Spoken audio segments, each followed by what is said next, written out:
espero que bueno, nos pueda servir para hacer después una pequeña reflexión. A mí, concretamente en este tema, no me gusta llamarlo conferencia, porque no es una conferencia, aunque no hayamos puesto, no digáis que no hemos puesto, guapísimas para vosotros, por lo menos la imagen que sea de conferencia. Pero en realidad es una pequeña charla y unas reflexiones que quizás podamos compartir y que nos puedan llevar a, como ha dicho Isabel, a lo mejor a poner un pelín de freno en estas navidades que se nos acercan. Por eso esta charla está en estos momentos. Bueno, comprar y ser feliz. Empezamos con esta frase, la pequeña charla. Y mirad, esta frase de compra y ser feliz no es solo un eslogan. Compra y ser feliz es una forma de pensamiento que de alguna manera sutil y así muy relajadamente se ha colado en nuestra vida. ¿Sabéis por qué? Porque la ideología materialista que está en la base de la sociedad de consumo en la que vivimos se basa en eso, en comprar cada vez más, en consumir cada vez más. Por eso, el título de la conferencia, comprar, tirar, comprar. A mí me gustaría detenerme un poco en la palabra consumo. Hemos hablado de que estamos en una sociedad de consumo, en eso estamos todos de acuerdo. Me gustaría detenerme en la palabra consumo y consumismo, porque curiosamente la RAE, la Real Academia, hace una definición que, fíjate, me ha llamado mucho la atención. La Real Academia, cuando habla de consumo o consumismo, dice que es la tendencia inmoderada de adquirir, gastar o consumir bienes no siempre necesarios. Y atención, porque no podemos, cuando estamos hablando de consumo, consumismo, no podemos confundir consumidor con consumista, porque de lo que vamos a hablar esta tarde es de consumistas, no de consumidores, porque todos nosotros somos consumidores. Nosotros tenemos que comprar, que consumir para poder vivir.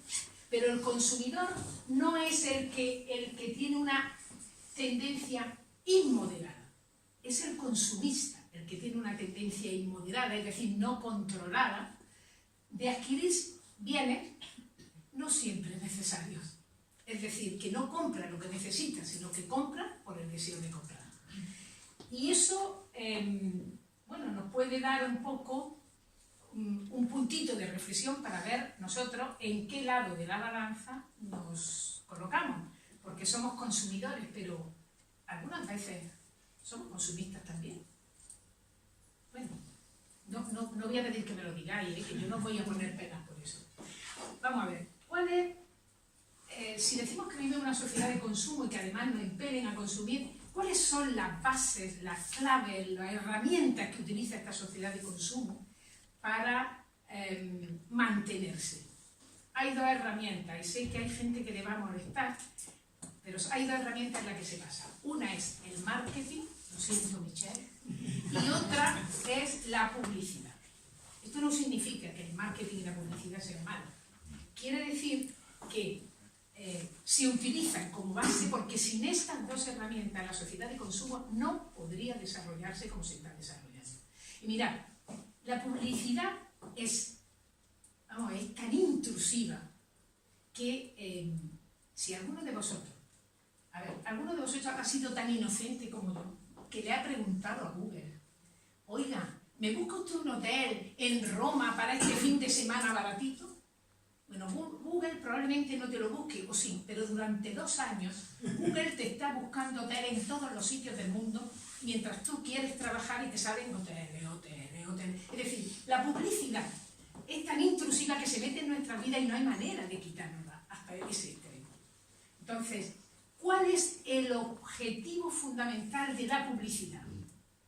¿Que compremos? Pues mirad, es mucho más profundo y está mucho más estudiado.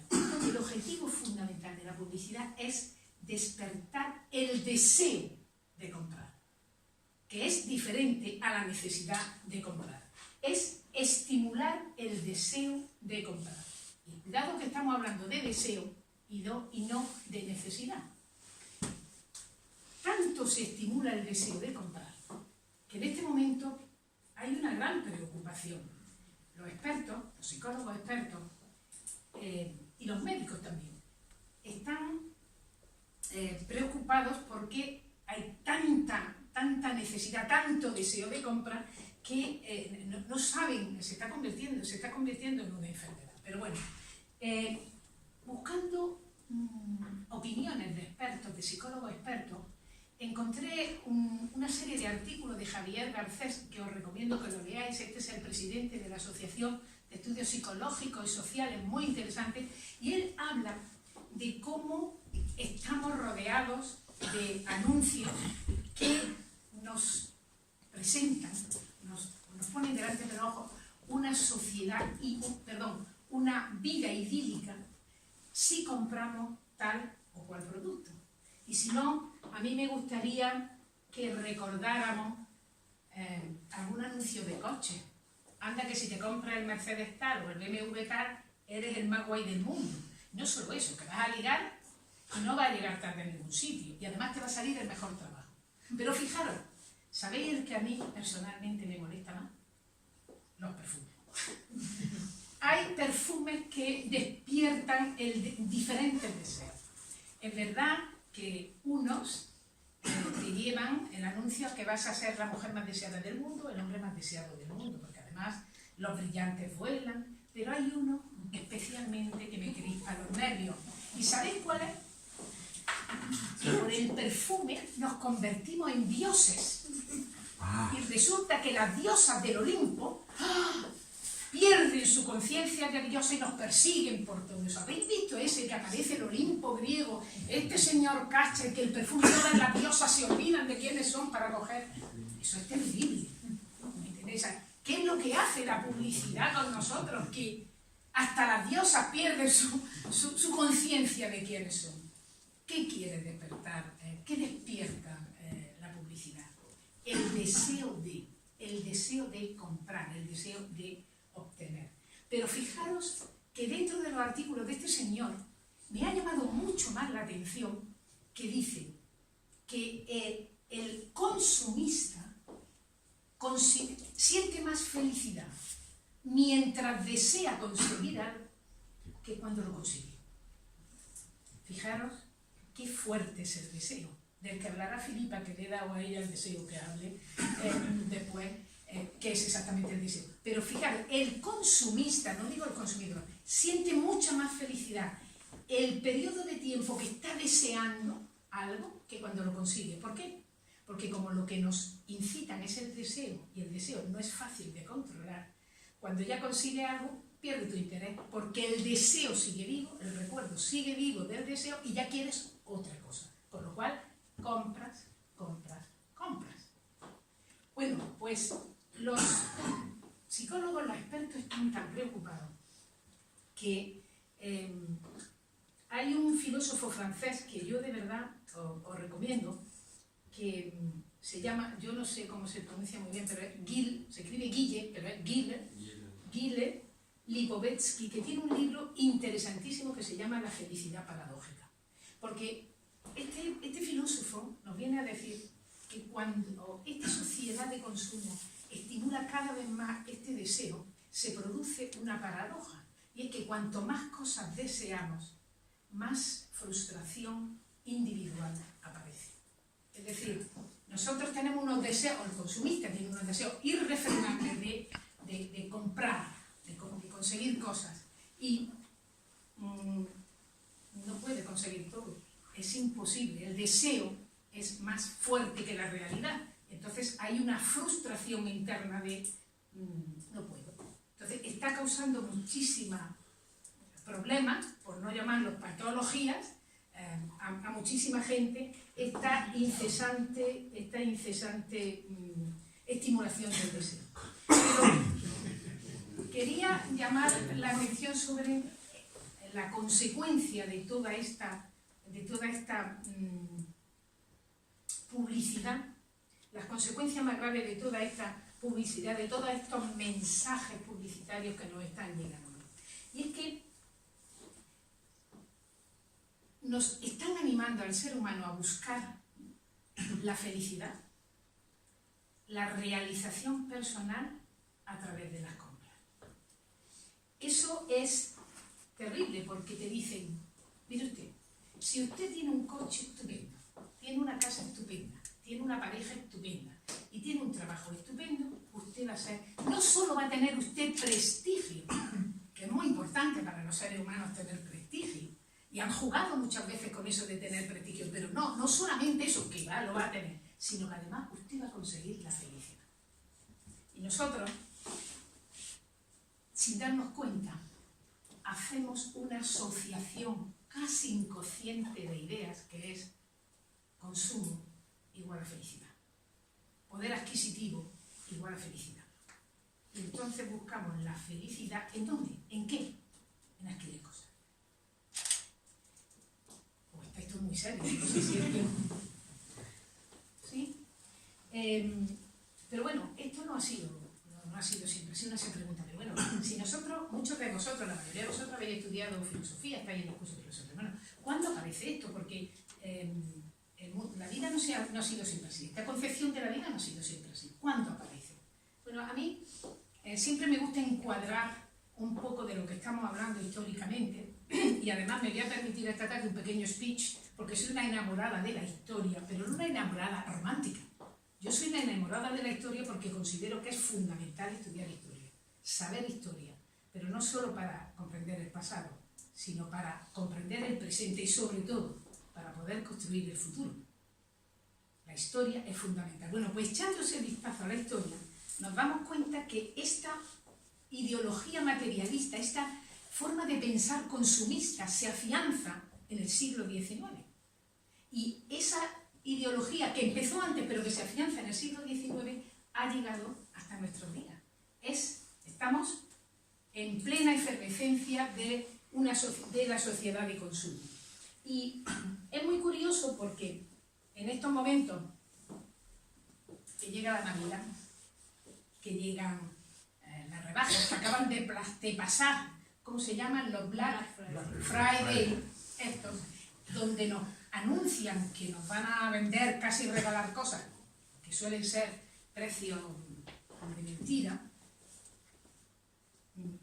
no son absolutamente verdad, pues estas campañas lo que hacen es crear de alguna manera una forma de pensamiento psicológica y mental colectiva que nos arrastran a comprar impulsivamente, aún a aquellos que no somos consumistas, que solo somos consumidores. Pero el Black Friday, por ejemplo, la gente, os vamos a poner ahora un vídeo que aunque parezca exagerado es una realidad, no nos lo hemos inventado, lo hemos sacado como todo el mundo de YouTube, no sé, que es alucinante. Es decir, ¿qué hace con todas estas campañas? ¿Cómo utilizan esa publicidad? Para despertar los deseos, pero irracionales. Y lo que es normalmente una compra para el consumista impulsiva, se convierte en una compra compulsiva. Y ahí sí, ahí tenemos una patología, que me parece que da para una conferencia más. Ahí tenemos una patología. No sé por qué se ríen de aquello, porque bueno, pues fijaros que vamos a ver el vídeo y vais a ver cómo con esta ideología del consumo y de estimularnos los deseos, lo que hace es masificarnos a través del deseo de consumir. Mirad. No sé si hará falta apagar alguna luz. No sé. Mirad por qué llamativa. Apaga eso, Mario. Ya porque es... Ay. Es que no es mentira, o sea, esto es real. Sí, esto es real. ¿Dónde? En Estados Unidos. Son compilaciones para que vean.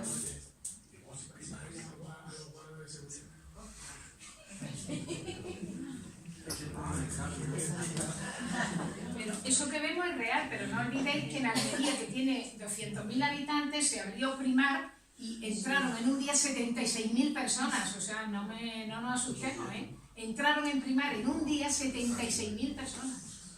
O sea que eso, pero un poco acompasado a nuestra realidad. ¿Es brutal o no es brutal? Eso es terrible. Fijaros hasta dónde llega el estímulo del deseo de comprar, ¿no? Que arriesgues tu propia vida, porque hay gente que sale herida de ahí. Yo creo que hay gente que se lleva la uña. No la que va el niño por ahí. Se compra. Mira, Mirad ahora esto. ¿Cómo puedes comprarlo? Este creo que ha sido en México. Sí.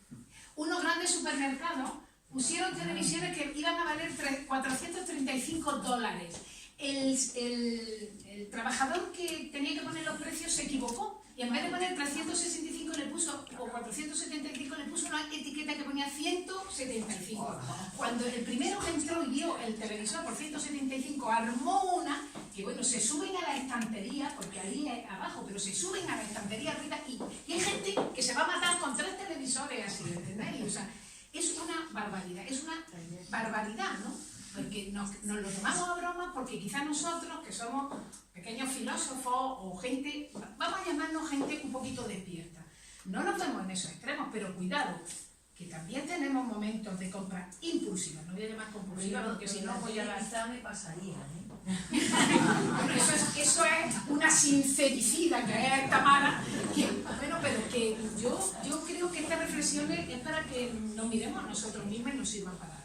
Y entonces, bueno, después de estos vídeos tan reconfortantes, voy a dejar que hable Filipa. Hay otro vídeo todavía, ¿no? Todavía hay uno. Este sí tiene sonido y también es para esperar. Ahora.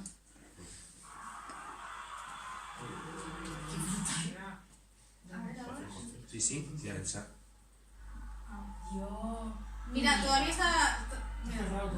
Mira, Está cerrado. Yo estaría asustadísima si trabajara ahí.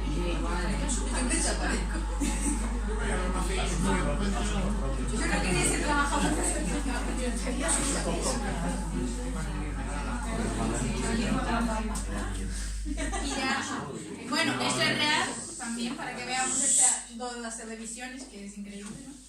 Y también, fijaros lo curioso que es porque sirve de atracción a los medios. O sea, los medios, dice, ¿cómo se graban estas cosas? Que los medios, las televisiones están dentro, porque hay vídeos que están dentro del supermercado, de la tienda, que digo yo, ¿cómo han grabado esto? Claro, y que saben que va a pasar eso, y van también porque saben que es un espectáculo, o sea, se aprovechan de esto. Y esto era que hemos encontrado divertido.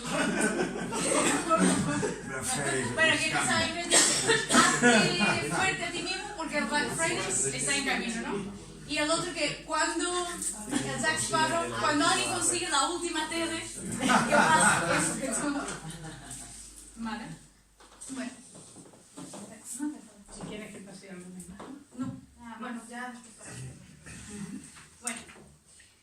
Entonces, lógicamente la forma en que hemos enfocado la charla, la verdad que daba para hacerlo de muchas maneras. Pero creemos, dado que estamos en una escuela de filosofía, creemos que lo más importante no es ver las técnicas de marketing, la forma como manipulan a la gente, sino que depende del ser humano. Entonces, en ese sentido, lo que vamos a tener que tratar y ver, una de las raíces más importantes es el tema del deseo. Siempre estamos acostumbrados lógicamente, a la palabra deseo. Tenemos ideas, a veces unas buenas, otras malas, otras que da igual, no pasa nada si yo tengo deseo por esto o no lo tengo. Pero realmente, ¿qué es el deseo? ¿De dónde viene? Bueno, dado que estamos en familia, que la mayoría habéis hecho el curso de filosofía o lo estáis haciendo, nos acordaremos de que durante todas las escuelas de filosofía, toda la filosofía, siempre ha definido que el ser humano no es solo el cuerpo que tenemos, sino que tenemos más elementos. En este caso, 7 elementos, ¿no? No es una cuestión de ponernos a describir todos los elementos, porque eso sería otra charla, otra clase, sino más bien los que nos va a interesar para ver de dónde viene el deseo. ¿Vale? Nos acordamos de la parte de las emociones. Todos tenemos un cuerpo, una parte que tiene que ver con las emociones. Ahí vamos a tener, es un poco un cajón desastre de las emociones. Tengo desde la ira de que voy conduciendo y hay alguien que frena de pronto y casi me mato y me da un cabreo, una ira y unos nervios que se va al momento. Tenemos pasiones, cosas que me gusta algo, me surge una pasión por querer pintar y a lo mejor me dura un mes, 2 meses y después se va. Tenemos sentimientos, que son ya ese sentimiento, esa emoción, no quería decir la palabra emoción, que es duradera, como el amor, la amistad, la generosidad, que perdura a través del tiempo. Entonces, dentro de todo este y es característico, o sea, no es que sea malo, sino que este cuerpo se caracteriza por sentir. Es nuestra parte de sentir. Necesitamos sentir en nuestro contacto con el exterior y también internamente. Necesitamos más elevados o menos elevados, ¿vale? Más generoso o más egoísta, uno necesita sentir constantemente. Con lo cual el deseo va a estar un poco por aquí. Pero por encima de las emociones tenemos una de las primeras partes de la mente que es la parte más concreta, egoísta en el sentido de preocuparse consigo mismo, de organizar lo típico de cuando tenemos que planificar, programar. A mí me encanta planificar, programar, imaginaros mi mente en este campo, se realice, ¿no? Toda esa parte más cotidiana, y ahí va a querer, va a desear. El deseo, la raíz del deseo, va a tener esa parte mental, porque uno quiere algo, que no es malo, porque el querer bien conducido nos puede llevar a caminos y a conquistas bastante interesantes, pero este deseo, este origen ahí, que está relacionado mucho también con la memoria. Hay un gran filósofo oriental, Sri-Ram, que dice que la mente, lógicamente, esta mente tiene la capacidad de recordar. Entonces el deseo va a ser la mezcla entre ese recuerdo de una experiencia que he tenido con lo que he sentido. Si yo he probado algo que me gusta, por ejemplo, se dice mucho y creo que todos lo hemos vivido. A veces hemos tenido una discusión, estamos hartos del trabajo, lo que sea, y dice, venga, me voy a ir al paseo a ver qué hay, a relajarme. Y al final me compro algo, ¿no? Y siempre se dice que una de las tendencias a comprar es porque, como decía María Dolores, esa infelicidad, esa tristeza, por tú relaciones que comprar te realiza, te hace feliz. ¿Cuál es esta relación? La emoción con la mente. La emoción de sentir algo, de que quiero sentir, que creo que me va a gustar, ese deseo, y la mente recuerda que se sintió bien cuando compró algo y que se le fue el cabreo. Entonces juntan las dos cosas y dicen, vale, pues yo quiero bien el deseo. Y el marketing y la publicidad están construidos de esa forma, a alimentar esto. María Dolores también creo que lo has dicho, que el deseo empieza y termina. La característica del deseo no es infinita. Por ejemplo, yo ahora mismo me apetece comer un helado. No es verdad porque estamos en invierno, pero a lo mejor en verano es el chocolate que me encanta, ¿no? Me apetece, me entra el deseo y es que me apetece. Además he tenido un día en el trabajo, madre mía, qué horror, estoy agotada y de verdad que necesito, porque confundimos el deseo con la necesidad, por eso decimos necesito irme a comprar un helado de chocolate. Y hasta que no me vaya a comprar, o que alguien me traiga un helado de chocolate, no voy a estar satisfecha. Pero en el momento que empieza a comer el helado, ese deseo en sí ha desaparecido. Pero con el problema, las emociones, nuestra parte emocional quiere seguir sintiendo. Entonces, vale, te ha acabado esto, búscate otra cosa y sigue sintiendo y sigue deseando. Entonces, esto es como una bola de nieve en la montaña que se va agrandando, que si uno no sabe parar, puede caer en ser consumido y en dejarse ser arrastrado. Porque buscas sentir, crees que eso te va a dar la felicidad, vas a más, por eso un helado ya no es suficiente, ya una caja de chocolates, después de una casa, después de un coche, vamos a más, y al final somos infelices. O sea, ¿qué pasa? No hay un control. Pero bueno, como estamos en esto de filosofía, para todas las pruebas de la vida, para todo lo que hay en el ser humano, también hay soluciones, lógicamente. Esto no es algo que sea así, no podemos controlar. Sí podemos controlarlo. ¿Con qué? Con disciplina y voluntad. La voluntad es el aspecto más espiritual en el ser humano, es una potencia, porque no la tenemos desarrollada del todo. Creo que eso todos lo podemos comprobar, tenemos más voluntad en unas cosas, menos voluntad en otras. Es algo que tenemos que ir desarrollando, pero la voluntad es lo que hace que el ser humano se pueda caer y levantarse. Porque quiere levantarse, porque puede. Es lo que te da la oportunidad de mejorarte a ti mismo. Por eso es esa parte más espiritual, esa fuerza. Y es a través de ella que podemos controlar el deseo. Porque aparecía, creo que habíamos puesto ahí una imagen, si tú no dominas el deseo, si no lo controlamos, el deseo nos controla. Y caemos en eso, que al final llega a ser indigno. Entonces, ¿cuál es la forma de controlar el deseo? Con voluntad. Esa voluntad, la disciplina, la inteligencia de saber, ¿lo necesito de verdad? ¿O lo quiero? ¿Es un sentimiento, una pasión que me da un arrebato porque quiero ser más que alguien, porque creo que necesito satisfacerme en esto? Entonces la voluntad va a decir, para el carro. Ah, vale, mañana va por Friday, vale. Venga, voy a ver el dinero que tengo en cuenta, pero ¿de verdad necesito ir a comprar algo? Si no ponemos voluntad, nos vamos a ser arrastrados por el deseo. Entonces, esa disciplina, constancia y la voluntad de ir trabajando. Esa es la forma que... ¿Por qué disciplina? Porque no se consigue de un día para otro. Eso es lógico. Nosotros además tenemos hábitos, tenemos costumbres.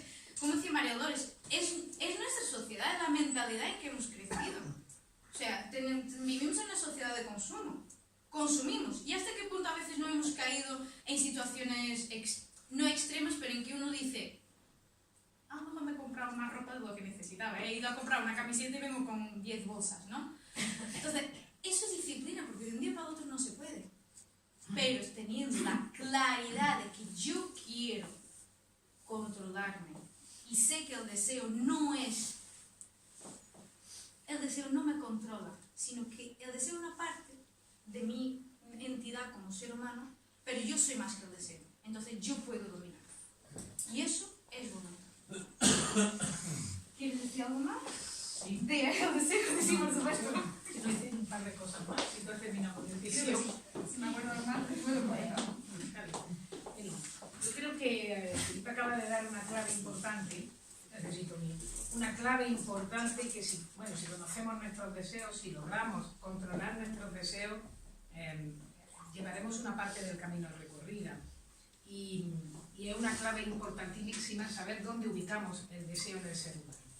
Pero ante todo este maremágnum de esta sociedad de consumo, esta publicidad, estos deseos incontrolados dentro de una vida, ¿qué podemos hacer?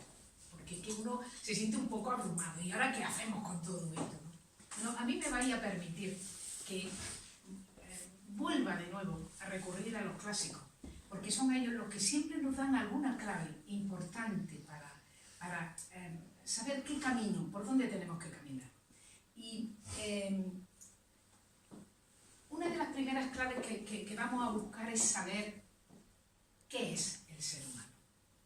Porque si no sabemos qué somos, ¿cómo vamos a buscar herramientas para poder combatir o para poder comprender la vida y como consecuencia cambiar la vida si no nos gusta, o cambiar el mundo si no nos gusta, o cambiarnos a nosotros?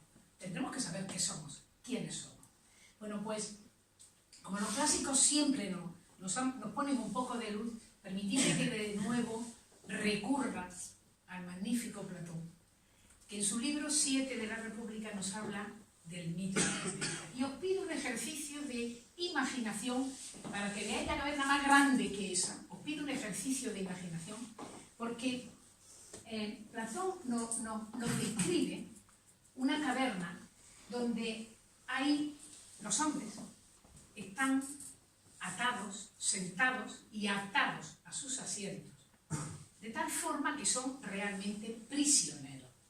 Y no pueden moverse, no pueden levantarse, ni siquiera pueden volver la cabeza para ver qué hay, sino que solo pueden dirigir su mirada hacia una pared que está delante y por la que pasan una serie de sombras que los amos de la caverna, o quien sea, les hacen desfilar. Estos prisioneros, estos hombres, han nacido allí, viven allí, no conocen otra realidad. Para ellos, la única realidad, la verdad y la única realidad son esas sombras de objetos que les hacen pasar por delante del ojo. Y además, fijaros, están más felices que una perdiz, porque como eso es lo que conocen, están satisfechos, están contentos, están estupendos. ¿Qué nos dice Platón con todo? ¿Qué nos quiere decir Platón con todo esto? Platón hace patente, pone ante los ojos la realidad de que todos nosotros, todos los seres humanos, nacemos en una caverna. Todos nosotros somos de alguna manera prisioneros de una caverna. estamos atados a una forma de pensamiento que además, que nos han impuesto y que además, si le añadimos nuestros prejuicios, nuestros miedos, nuestros deseos, las modas que van y vienen por la caverna, la cantidad de manipulaciones de toda índole que la caverna... Eso nos impide ver otra posibilidad de vivir, otra posibilidad de comprender la vida, otra manera de vivir. No nos lo permite. Eso es lo que Platón nos quería hacer ver. Nosotros todos vivimos atados y prisioneros de un paradigma de pensamiento cultural del que nos cuesta mucho salir.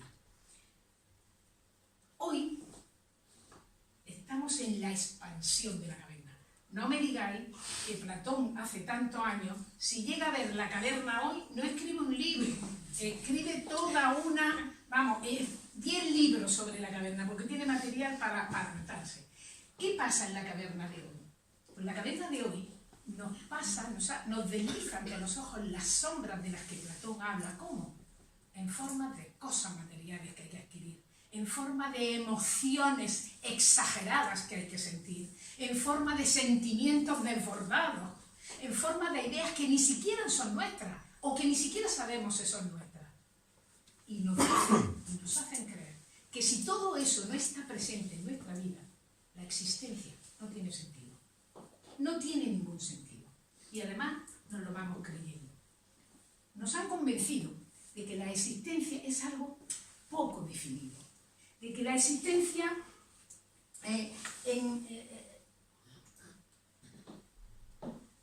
no nos han convencido, nos han matado las certezas. Gran parte de la humanidad, gran parte de nosotros, y no digo nosotros como pequeña escuela de filosofía que hay aquí, aunque algunos se han arrimado del viejo mundo,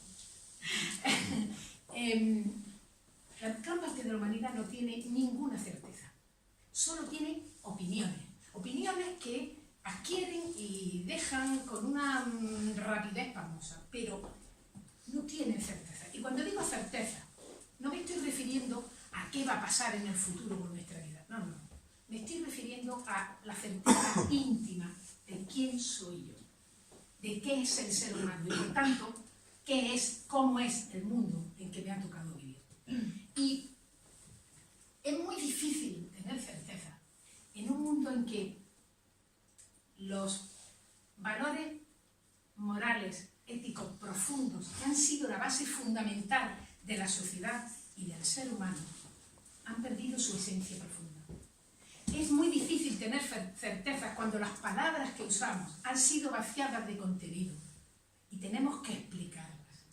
Es muy difícil que en el mundo en que vivimos alguien pueda saber el significado profundo de palabras como libertad, amor, justicia, responsabilidad, porque no sabemos, no nos explican qué es. Y yo os propongo una cosa, no lo vamos a hacer porque hace mucho viento, pero si ahora mismo saliéramos a la calle y vamos parando gente y le decimos, oiga, ¿para usted qué es la libertad? Un tanto por ciento elevadísimo de los seres humanos que cruzan por delante de la escuela dirían, pues hacer lo que yo quiero, hacer lo que me gusta, porque eso es libertad, hacer lo que yo considero que debo hacer. Pero detrás de eso no hay nada más, falta decir caiga quien caiga, ¿me entendéis? Pero esa es la idea fundamental de libertad que se tiene. Yo hago lo que me viene a mí, lo que yo creo, y nadie me puede decir que no lo puedo hacer, porque nadie nos ha enseñado cuál es el verdadero sentido profundo de libertad. Si digo amor, ¿a qué nos vamos a contar? Amor es eso, sexo. Y como mucho, para un romántico, una atracción así física por alguien hermoso que me hace sentir muy feliz. Eso es amor. De justicia, si preguntamos, seguramente la mayoría nos diría, eso no existe. Por el mundo que nos ha tocado vivir, eso no existe. Y fíjate, si digo responsabilidad, seguramente la respuesta sería, bueno, ¿y por qué yo?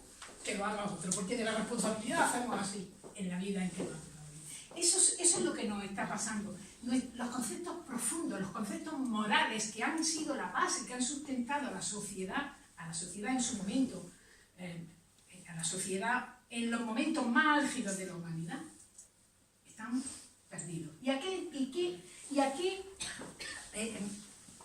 qué ha conducido todo eso?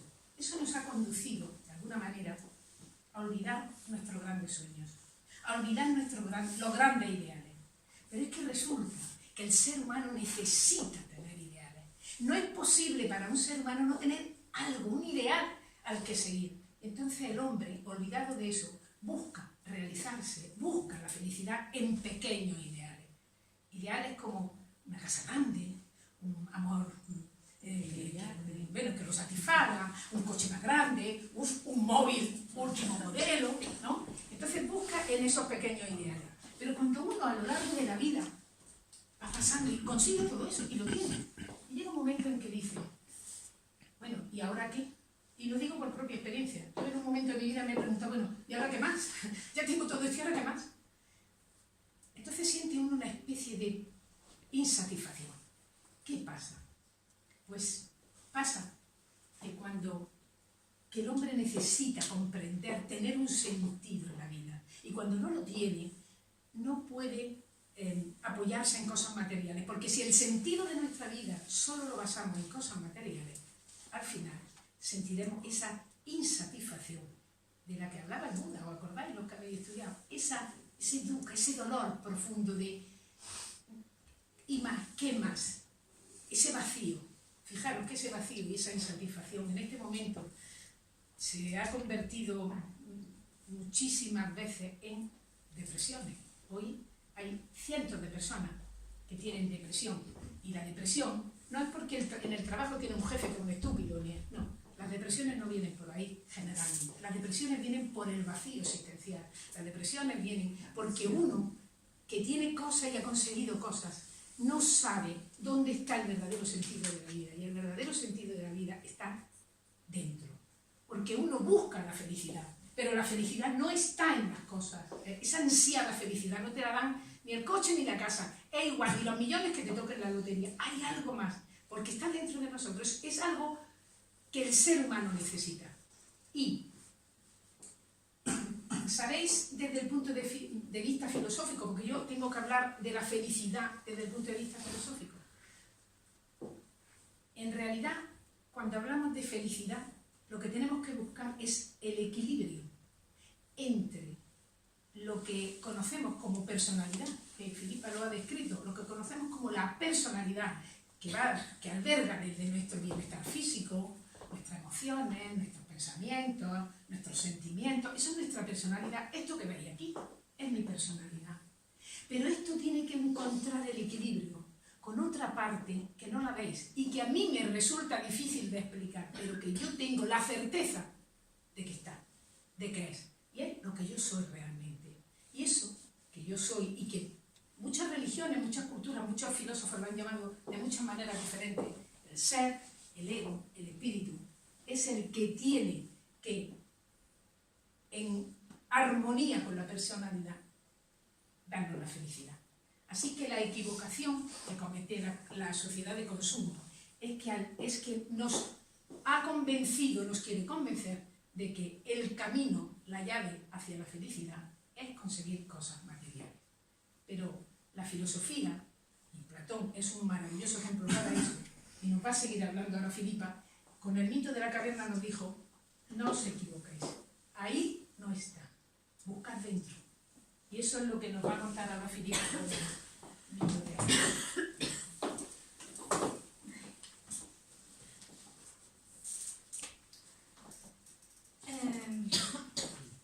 Sí, porque, como tú has dicho, o sea, ahora vamos a ver por qué vivimos en una caverna.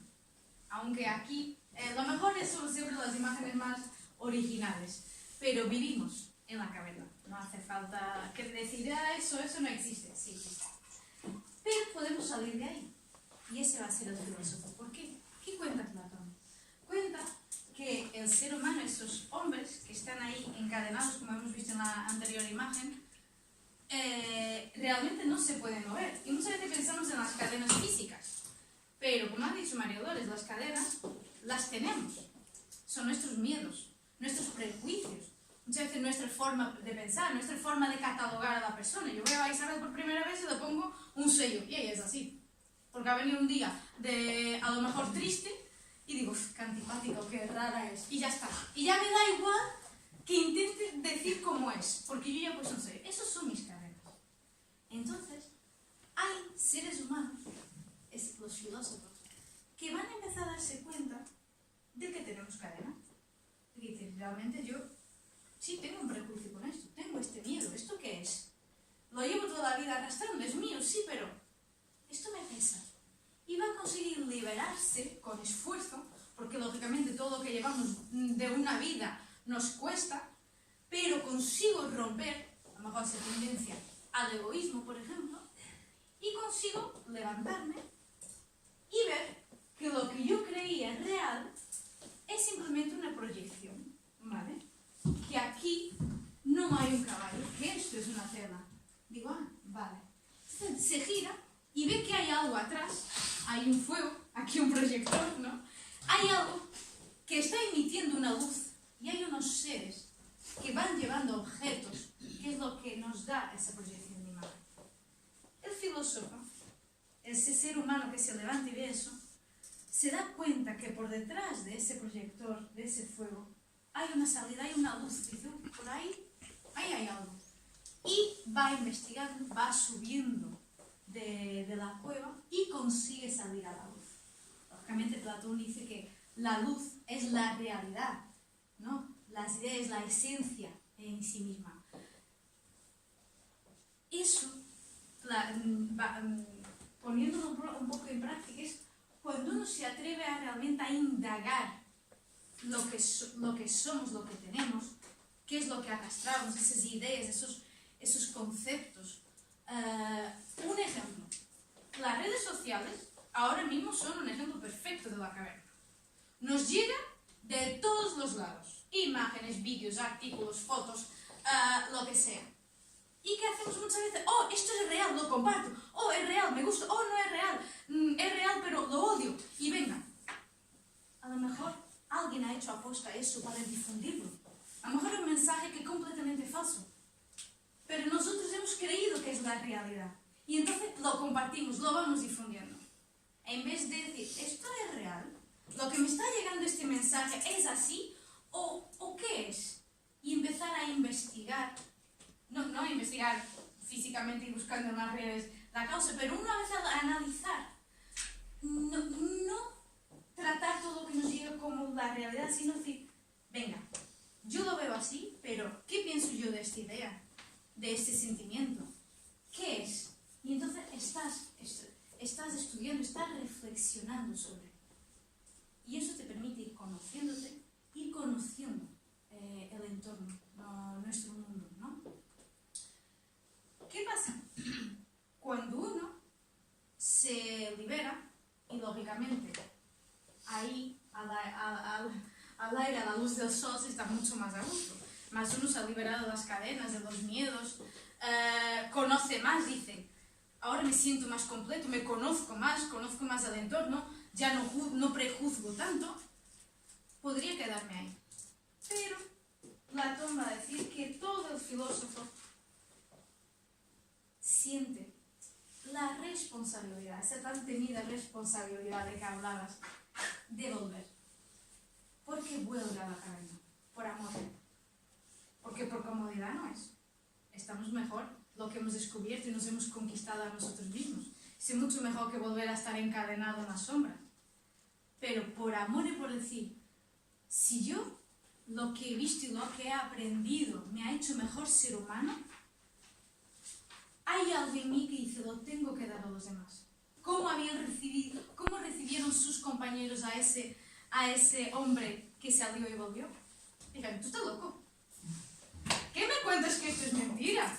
Mami, ¿no ves que vivimos aquí toda la vida? Que esto es la realidad. Que no me vengas con tonterías.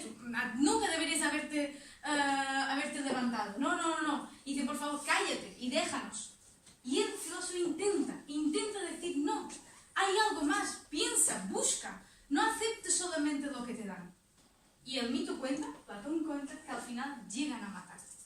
Por no querer escucharle y no querer que moleste. Esta figura Platón va a llamar el político. que de hablar lo que es la palabra político sería otra charla mejor. Porque buen político, como hablaba Platón, no es lo que entendemos hoy en día. Entonces, hemos pensado que en vez de poner político, vamos a poner ser humano, hombre comprometido con nuestro tiempo, con nuestra historia, con nuestra sociedad. Querer dejar el mundo un poquito mejor. Y eso solo se puede hacer a través de uno mismo. Uno que se ha descubierto que puede mejorar, que la filosofía, el camino, es acercar a la sabiduría, es el amor a la sabiduría. Es decir, todavía no tengo la verdad, pero puedo buscarla. Y en ese camino voy a ir dando lo que tengo. Voy actuando, voy a empezar a cambiar mis modos de vida en el contexto que estamos. Todo lo que hemos dicho anteriormente, esa responsabilidad, esa forma de no dejarse llevar por el deseo, por los instintos, por todo lo que nos llega de la publicidad. Y esa manera de ir cambiando y siendo más responsables, buscando formas. Hay muchas formas ya curiosas de ir cambiando esa idea de consumismo responsable, vender cosas en segunda mano. O sea, hay mucha gente que está intentando cambiar, lógicamente. Pero ese cambio tiene que empezar internamente. Si lo tenemos claro, la forma de ir cambiando el mundo es comprometiéndonos en decir, yo lo que aprendo lo voy a dar y voy a ir haciéndolo, cambiando mi forma de vida cada vez a ser mejor filósofo. Y para terminar, sí, vamos a terminar ya, que se me están durmiendo. Creo que quería poner, sí. Esta conferencia o esta charla, estas reflexiones, la hemos encuadrado en un ciclo que llamamos Filosofía del Riesgo. Y la llamamos Filosofía del Riesgo porque hay que arriesgarse, señores, hay que arriesgarse a buscar dentro de uno mismo. Cuidado con buscar dentro de uno mismo lo que no debemos. Porque a veces nos empelotonamos ahí dentro de nosotros mismos y nos volvemos locos. No, hay que buscar dentro de nosotros mismos lo mejor que tenemos dentro de nosotros mismos. ¿Para qué? Para vivirlo. Porque dentro de nosotros mismos hay muchísimas cosas buenas y tenemos que encontrarlas, que buscarlas y vivir lo mejor de nosotros mismos. ¿Sabéis por qué? Porque creo que es necesario que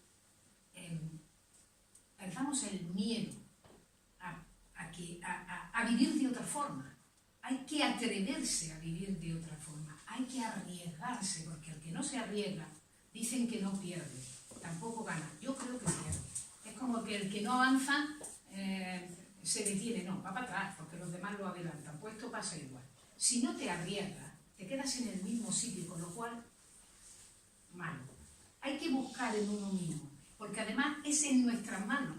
Nosotros tenemos la capacidad de elegir qué vida vivimos. Nosotros tenemos la posibilidad no solo de cambiar nuestra vida en el presente, sino de construir qué vida queremos tener en un futuro. Muchas veces, muchos filósofos han hablado de que el hombre es, lo han dicho de muchas formas, ¿no? El arquitecto, me encanta eso, el arquitecto de su propio destino. Y yo creo que cuando una obra empieza, hay que empezarla por los cimientos. Y la primera piedra de los cimientos de esa obra, que es nuestra vida o nuestro destino, somos nosotros mismos. Es mirar, partir del conocimiento de nosotros mismos. Porque desde ahí, desde buscar dentro de nosotros, es de donde podemos partir para seguir construyendo el edificio, no solo de nuestra vida, sino de un mundo nuevo y de un mundo mejor. Y como yo no sé decirlo tan bonito como lo han dicho los grandes filósofos, he acudido a esa frase de Confucio, yo adoro a Confucio también, que fijaros qué bien lo resume. La verdadera naturaleza humana consiste en conocer tu propio yo superior, y restaurar el orden o disciplina moral, valores éticos de los que hemos hablado. Si un hombre puede, durante un día nada más, conocer su propio yo y restaurar la completa disciplina moral, el mundo le seguirá. Nos faltan líderes que sean esto, porque seguiremos a esos líderes. Nos faltan buenos políticos que sean esto, filósofos. Ser un verdadero hombre depende de ti mismo. ¿Qué tiene que ver eso con los demás? Magnífica conclusión. Y os agradecemos muchísimo.